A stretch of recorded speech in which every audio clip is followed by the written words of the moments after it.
పెద్దపల్లి జిల్లా ఓజేడు గ్రామ పరిధిలో మానేరు వాగుపై నిర్మించిన వంతెన మరోసారి కుప్పకూలింది. రాత్రి వచ్చిన గాలి దుమారానికి పేకమెడలా కూలిపోయింది. ఓడేడు గ్రామం నుంచి జయశంకర్ భూపాలపల్లి జిల్లా టేకుమట్ల మండలం గర్మిళ్లపల్లి గ్రామాల మధ్య రాకపోకల కోసం ఈ వంతెన నిర్మిస్తున్నారు. వంతెనలోని 17, 18 పిల్లర్ల మధ్య గడ్డర్లు గాలివాన బీభత్సానికి కుప్పకూలడంతో బ్రిడ్జి కిందకు పడిపోయింది. గతంలో కూడా ఈ వంతెన గడ్డర్లు కూలిపోయాయి. గత ఏప్రిల్ 22న అర్ధరాత్రి ఓడేడు గ్రామం వైపు ఉన్న 4 గడ్డర్లు కూలిపోయాయి. మానేరు వాగుపైన 2016 ఆగస్టులో ఈ వంతెన నిర్మాణం చేపట్టారు. దాదాపు 50 కోట్ల రూపాయల ఖర్చుతో ఈ బ్రిడ్జి నిర్మాణం సాగుతోంది.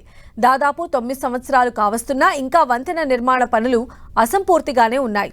బ్రిడ్జిని నాణ్యత లేకుండా కాంట్రాక్టర్ నిర్మించారని, దీనికి గత బీఆర్ఎస్ ప్రభుత్వమే కారణమని కాంగ్రెస్ నేతలు ఆరోపిస్తున్నారు. ఈ వంతెనను వీలైనంత త్వరగా పూర్తి చేస్తామని చెబుతున్నారు.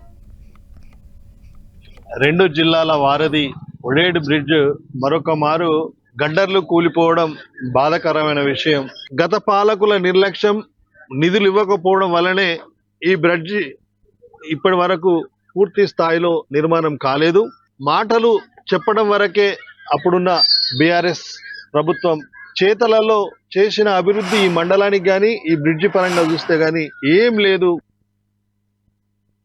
రెండు జిల్లాల వారధి ఈ కాంట్రాక్టర్ దగ్గర అవినీతి ఉంది. కాంట్రాక్టర్ను భయపెట్టి భయభ్రాంతులు చేసి మీకు ఏమైతే మీరు ఎలాగైనా పనిచేసి మేము కళ్ళు మూసుకొని చూస్తామని చెప్పి వారి యొక్క స్వలాభం కోసం పర్యవేక్షణ లేకుండా నాణ్యత లోపించేటట్టు చేయడం జరిగింది. దానివల్ల గత 72 రోజుల కింద గడ్డర్లు కూడడం జరిగింది. మళ్ళీ నిన్న రాత్రి చిన్న గాలి వానకే గడ్డర్లు కూడడం జరిగింది. ఒకవేళ ఈ బ్రిడ్జి పూర్తి అయితే ఎంతమంది ప్రాణ నష్టం జరుగునో అని ఇక్కడ ప్రజలు భయపడుతున్నారు. అతి త్వరలో కొత్త కాంట్రాక్టర్ నిర్ణయించి ఈ బ్రిడ్జి పూర్తి చేసి ఈ ప్రజలకు సౌకర్యం చేస్తారని మేము తప్పకుండా